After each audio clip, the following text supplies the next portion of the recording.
안녕하세요. 한국금융연수원 강사 정웅혁입니다.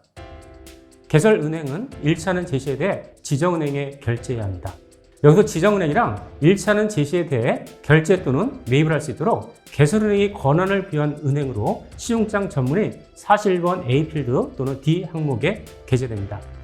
지정은행은 개설은행이 지정한 대리인으로서 개설은행은 1차는 제시에 대해 결제 또는 매입을 하고 서류를 송부한 지정은행에 결제해야 합니다. 자, 이때 개설은행은 1차는 제시에 대해 결제 또는 매입을 하고 지정은행이 개설은행에 서류를 송부하면 수익기업이 부도가 나도 서류가 운송 중에 분실되어도 서류가 유변조되어도 개설은행은 지정은행에 결제해야 합니다.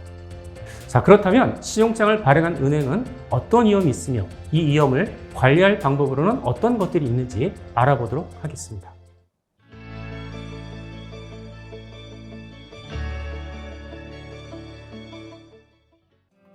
먼저 수익기업의 부도에 대해 알아보겠습니다. 신용장은 수익기업의 결제 능력과 상관없이 수익기업의 보증은행인 신용장 개설은행이 1차는 제시에 대해 결제 의무를 부담합니다. 즉, 수익기업이 부도가 나서 결제할 능력이 없어도 개설은행은 1차는 제시에 대해 결제를 해야 한다는 것이죠. 따라서 신용장 개설은행은 수익기업의 부도 위험에 노출됩니다.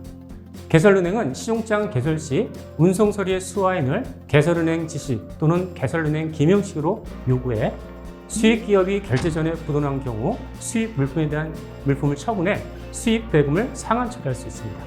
그러나 외상 방식인 기한부 신용장의 경우에는 수익기업이 결제 전에 물품을 먼저 받고 부도가 나면 개설은행은 수입 화물 처분을 통한 채권 보전을 할 수 없는 위험에 노출됩니다.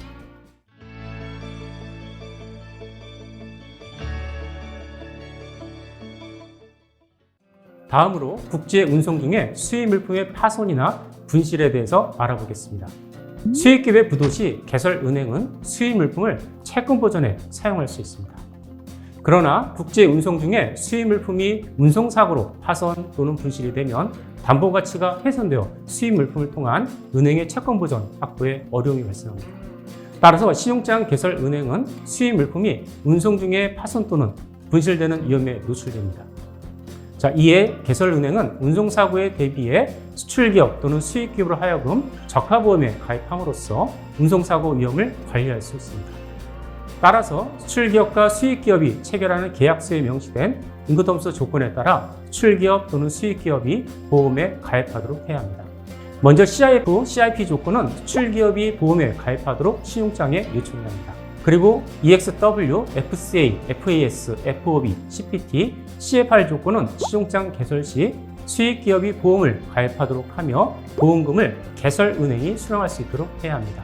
또 DAP, DPO, DDP 조건은 수출기업이 물품이 목적지에 계약 조건대로 도착했다는 서류를 신용장에서 요구해야 합니다.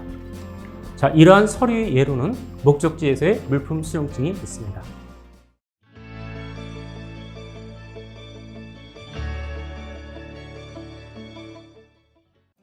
다음으로 선적서류의 분실에 대해서 알아보겠습니다. 지정은행이 1차는 제시에 대해 결제 또는 매입을 하고 신용장에 요구한 선적서류를 개설은행에 보내는 도중에 분실 또는 훼손되어도 개설은행은 지정은행에 결제해야 합니다. 자, 지정은행이 개설은행에 선적서류를 발송하는 행위는 개설은행의 지시를 이행하기 위해 개설은행의 대리인인 지정은행이 발송하는 것이므로 이 선적서류가 운송 중에 분실 또는 훼손되어도 이에 대한 책임을 개설은행이 부담해야 하는 것입니다. 따라서 지정은행을 자신이 알고 있는 은행으로 특정하거나 신용장의 지정은행을 개설은행으로 정함으로써 지정은행의 부당한 청구를 방지할 수 있습니다. 자, 개설은행은 1차는 제시에 대해서만 결제 의무를 부담하는데 서류가 운송 중에 분실되면 지정은행에 제시된 서류가 일치하는지를 확인할 수 없습니다. 자, 그래서 신용장의 지정은행을 개설은행 자신으로 하면 선적서류 분실에 대한 위험을 없앨 수 있습니다. 그러나 신용장 지정은행을 개설은행으로 하면 수출기업이 신용장 조건의 수정을 요청할 수 있어 현실적인 방법은 아닙니다. 자, 그리고 개설은행은 최소한의 서류가 분실되어도 지정은행에 제시된 서류가 일치하는 제시인지 여부를 판단해야 합니다. 이런 목적을 달성하기 위해서 개설은행은 모든 은행에서 이용 가능한 신용장을 개설하기보다 신용장 지정은행을 개설은행의 본지점 관계은행 또는 RMA 계약을 체결한 은행으로 한정함으로써 지정은행의 부당한 청구를 방지할 수 있습니다. 국제상업회의소 공식 의견에서는 선적서류가 운송 중에 분실되어도 지정은행은 서류 심사를 위한 선적서류 사본을 개설은행에 제공할 의무가 없는 것으로 규정하고 있습니다.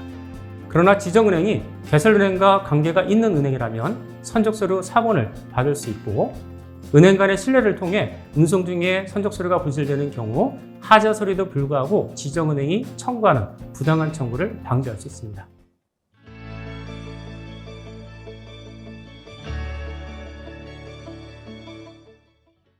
다음으로 서류의 위변제에 대해 알아보겠습니다.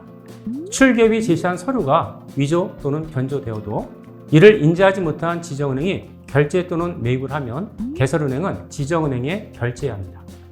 서류가 위조 또는 변조되면 실제 수입물품의 상품 가치가 없거나 저하되어 개설은행은 수입물품을 채권 보전에 활용할 수 없습니다. 또한 수익기업도 사기 피해를 보아 수익기업의 상한 자원에도 문제가 발생하게 되고, 이로 인해 수입물품을 판매하고 신용장 대금을 상환하는 데 어려움을 겪게 됩니다. 그러나 서류가 위변조되었다고 하여 개설은행이 반드시 결제 의무가 있는 것은 아닙니다.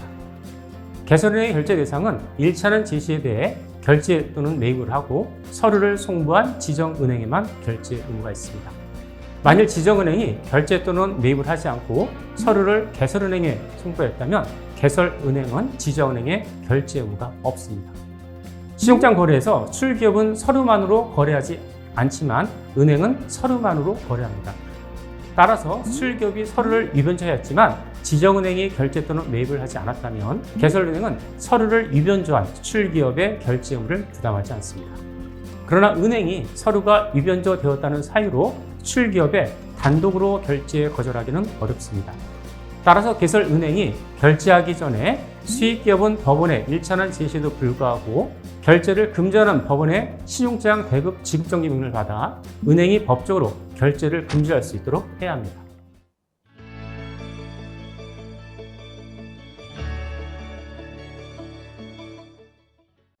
마지막으로 지시받은 당사자의 수수료에 대해 알아보겠습니다. 개설은행은 신용장 거래를 진행하기 위해서 개설은행의 지시에 따라 업무를 수행한 은행이 징수하지 못한 수수료를 상환할 의무를 부담합니다. 예를 들어 개설은행이 신용장을 수출기업에 전달하기 위해 통지능을 정했는데 이 통지은행이 출기업의 신용장을 통지하면서 통지수를 징수하지 못하면 이 수수료는 개설은행이 통지은행에 상환해야 합니다. 이때 통지수수료의 경우 국내와 달리 외국의 은행은 통지수수료가 통지하는 금액의 0.1% 정도로 최대 유로 10,000유로까지 통지수수료를 정하는 은행들도 있습니다. 따라서 개설은행은 신용장의 수수료를 제한하면 예상치 못한 큰 금액의 통지수수료 지급에 대한 위험을 줄일 수 있습니다.